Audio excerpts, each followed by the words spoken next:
Assalamualaikum warahmatullahi wabarakatuh. Jumpa lagi kita dalam kegiatan pembelajaran jarak jauh. Pada pertemuan kali ini kita akan membahas materi tentang penyajian data statistik. Untuk mengetahui materinya, silahkan lanjutkan menyaksikan tayangan pada video ini. Tapi ingat, jangan lupa berdoa terlebih dahulu. Semoga Allah melimpahi kita dengan rahmat-Nya dan ilmu yang kita pelajari menjadi berkah. Penyajian data statistik. Seperti apa orang menyajikan data statistik? Ada beberapa bentuk penyajian data statistik yang sering digunakan atau diberlakukan. Yang pertama berupa sebaran data. Ini biasanya berlaku untuk statistik data tunggal. Berikutnya dalam bentuk tabel. Ini paling sering kita jumpai. Dan ini bisa diberlakukan untuk data tunggal maupun data kelompok. Selanjutnya dalam bentuk diagram. Diagram itu terkait dengan gambar. Ada beberapa diagram yang sering digunakan orang. Seperti diagram garis, diagram lingkaran, dan diagram batang. Tapi diagram tidak hanya dalam bentuk 3 model ini saja. Masih ada diagram-diagram lainnya, seperti diagram gambar atau piktogram. Bahkan makin ke sini, penyajian data statistik itu semakin menarik. Orang menampilkan data statistik dalam bentuk animasi 3 dimensi. Ketika tampilan datanya sudah menarik, tentu orang akan lebih tertarik lagi untuk mengetahui isi dari data tersebut. Baiklah, kita akan coba dulu. Saya berikan contoh seperti apa saja tampilan data statistik tersebut. Yang pertama berupa sebaran data tunggal. Ini biasa digunakan untuk statistik data tunggal. Ketika saya memberikan contoh statistik data tunggal pada pembahasan sebelumnya, saya memberikan data dalam bentuk kumpulan angka-angka begitu saja. Karena datanya hanya terdiri dari beberapa buah, jadi tidak menjadi masalah bila data tersebut diberikan dalam bentuk data mentah. Kapan perlu kita buatkan tabel? Itu apabila datanya sudah mulai banyak. Contoh untuk tabel. Berikut ini adalah tabel hasil penjualan gula pasir pada bulan Januari hingga Juli. Lihat informasi ini. Di bulan Januari, hasil penjualan gula pasirnya adalah 10 ton. Nih, ada frekuensinya, 10 ton. Di bulan Februari 15 ton. Di bulan Maret 30 ton. Di bulan April 35 ton. Di bulan Mei 25 ton. Di bulan Juni 45 ton. Di bulan Juli 60 ton. Di sini informasi yang diberikan adalah bulan. Nih, Januari, Februari, Maret, April, Mei, Juni, Juli. Kemudian informasi berikutnya dalam bentuk frekuensi. 10, 15, 30, 35, 25, 45, 60. Informasi bulan ini enggak ada interval di dalamnya. maka tampilan tabel hasil penjualan gula pasir pada bulan Januari hingga Juli tahun 2020 ini adalah tampilan statistik data tunggal.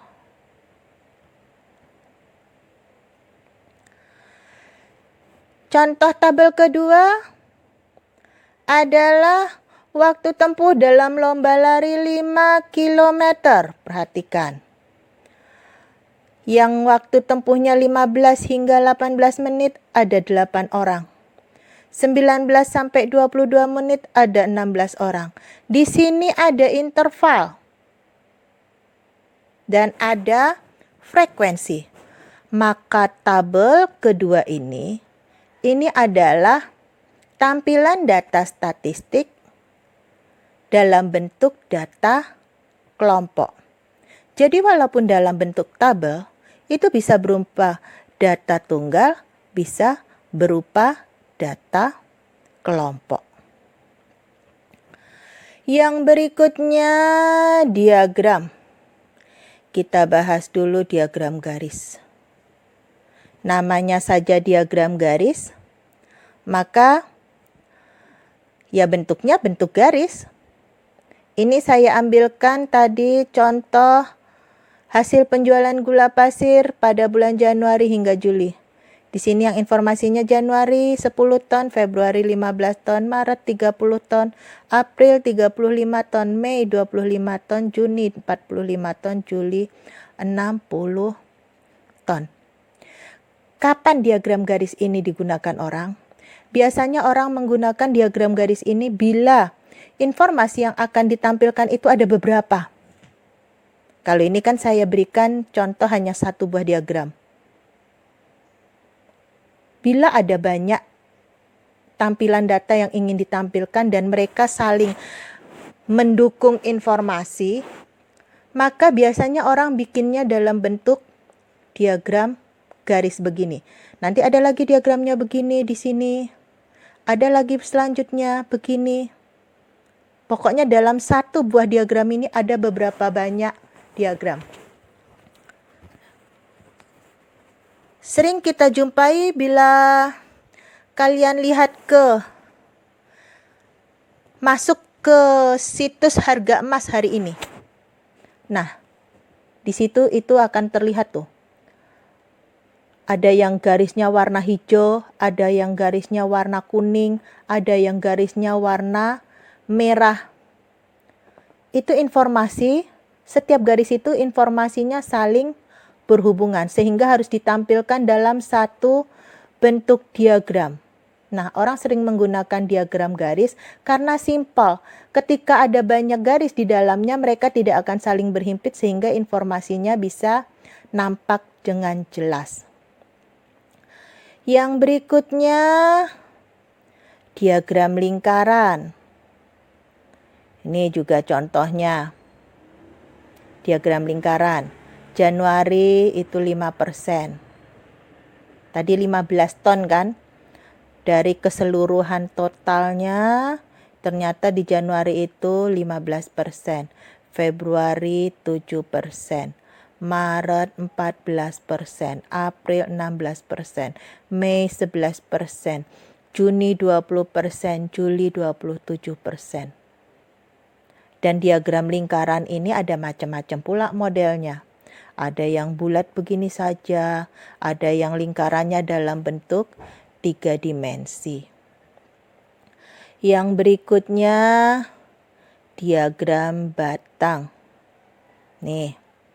Dari contoh tadi, hasil penjualan gula pasir Januari hingga Juli. Januari, Februari, Maret, April, Mei, Juni, Juli. Ini informasi bulannya, ini informasi frekuensinya. Dalam bentuk batang. Nah, sekarang perhatikan. Nah, yang menarik itu diagram batang ini paling sering digunakan orang.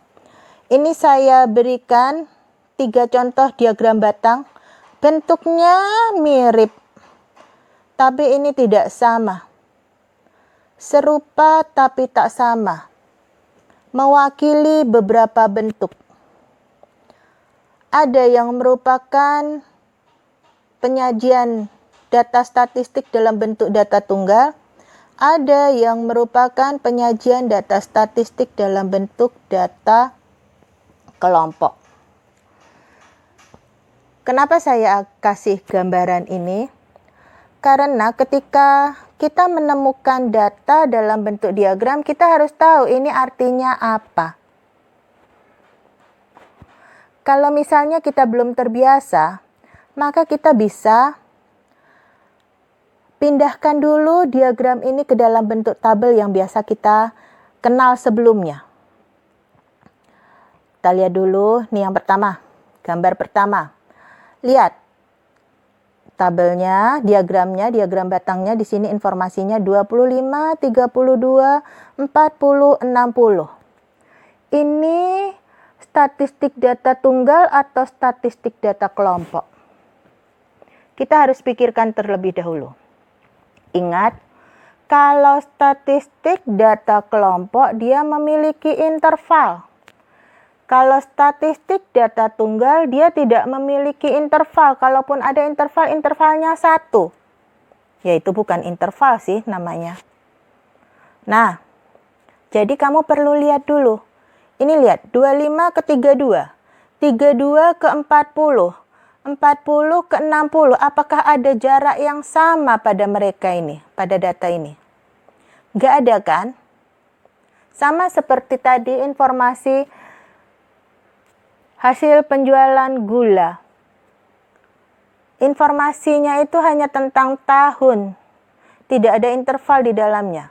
Ini kalau dalam bentuk angka-angka, angkanya pun acak. 25, 32, 40, 60. Nggak ada pola, tidak ada intervalnya. Kalau kita artikan ke dalam bentuk tabel, ini informasinya, yang 25 itu memiliki frekuensi 15. Nilai 25 memiliki frekuensi 15. Nilai 32 memiliki frekuensi 45. Nilai 40 memiliki frekuensi 20.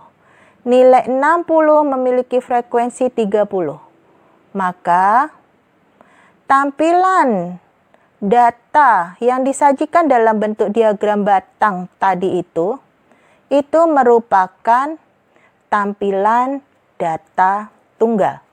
Maka ketika kita akan melakukan perhitungan statistiknya, maka lakukanlah dengan perhitungan statistik data tunggal.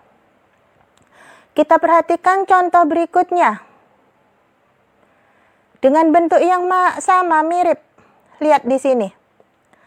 Informasinya 25, 30, 35, 40. Informasi untuk nilai 25 itu frekuensinya 15, untuk nilai 30 ada frekuensinya 45, untuk nilai 35 punya frekuensi 20, untuk nilai 40 punya frekuensi 30. Lihat, 25 ke 30, 30 ke 35, 35 ke 40. Apakah dia punya pola yang sama? Apakah ada interval di dalamnya? Ada. 25 ke 30 memiliki jarak 5. 30 ke 35 memiliki jarak 5. 35 ke 40 memiliki jarak 5. Bedakan dengan yang tadi tidak punya jarak yang tetap. Maka ini 25, 30, 35, 40 itu sebetulnya adalah informasi tentang XI atau nilai tengahnya. Terus perhatikan, 25 ke 30 berapa jaraknya? 5. Berarti ini sebetulnya adalah data dengan interval 5 yang memiliki nilai tengah 25. Maka data ini sebetulnya bisa digambarkan ke dalam bentuk tabel menjadi 23 sampai 27. Jadi 25. Kita lihat batasannya. Berarti di sini batasan bawahnya itu 23, batasan atasnya 27. Kenapa kita bisa tetapkan 23 dengan 27? Karena 25 ini adalah informasi nilai tengahnya. Kalau intervalnya 5, yang di tengahnya itu adalah 25, XI nilai tengah berarti kan data ketiga tuh, dengan interval 5 nih data ketiga.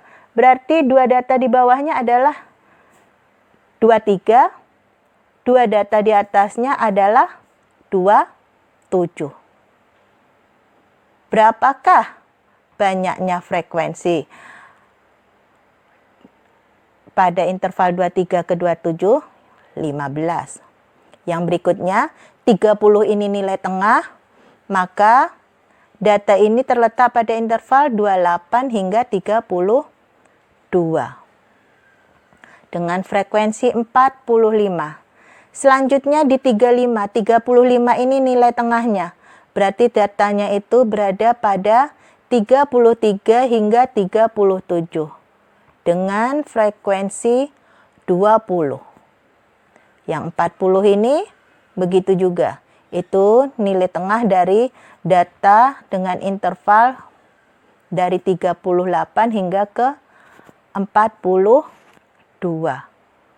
Dengan frekuensi 30. Jadi ternyata ini adalah informasi tentang data kelompok.